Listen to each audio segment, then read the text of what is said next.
Greetings, Nimrods. So, in a recent video, we had been playing around with the chainsaw winch, pulling a big maple log, a very heavy maple log out of the woods. And we were pleased that it got out and it showed it really has some pulling power. But I think we were using more pulling power than we really needed to because it was digging into the ground a lot, and we decided to try to remedy that.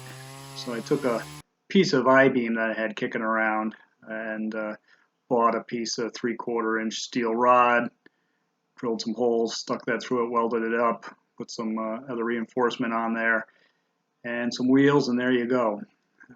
So it worked pretty well. We pulled that big maple log up to the mill from the driveway once we got it out of the truck, and worked really well on that. So we got encouraged, and we went back up to Maine and picked a tree a little further away from the road this time, and a lot taller. It's about a 40-foot trunk, straight ash, really nice wood, about 15 inches diameter. Hard part was getting it up on the wheels because I had forgot to bring the PV and the little lifting thing I have. So once we got it hooked up and we fired up the chainsaw winch, now it's about 50 yards in the woods.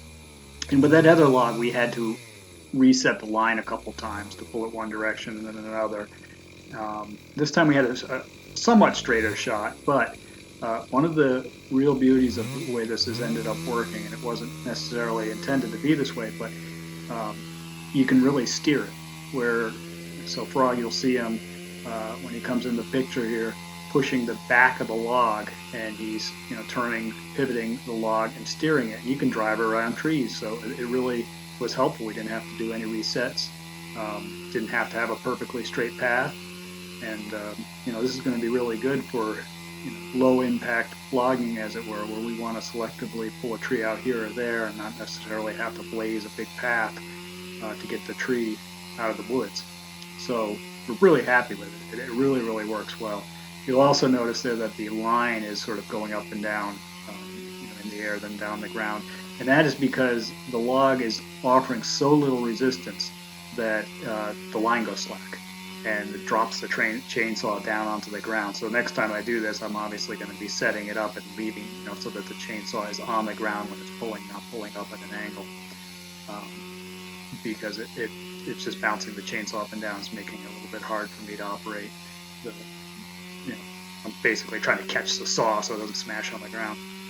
But and it offers no resistance. It's just pulling along. It's never going to go fast. That's as fast as the winch goes, but it's really not offering any resistance. If you go back and look at that first video, you'll hear the chainsaw straining a little bit, and this one it just pulls it right along. And Frog steering it there and got it right out of the woods. It was 50 yards in less than a minute and a half. We'll take it. That's a big improvement. So there you go. We don't have a name for it yet, but we'll think of something clever.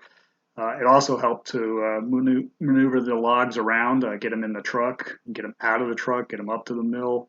You can actually, you got the tongs there, and I remember to have them with me. You could pull them along with the tongs like a wheelbarrow. It really works wonderful. So there's that ash up on the mill, and boy, that is clear wood. Really nice, tight grain, clear wood. So really happy with that. So thanks for watching. Make sure you subscribe. Make sure you like and send this video to your friends. Share it, as it were. Thanks for watching. Happy hunting, Nimrods.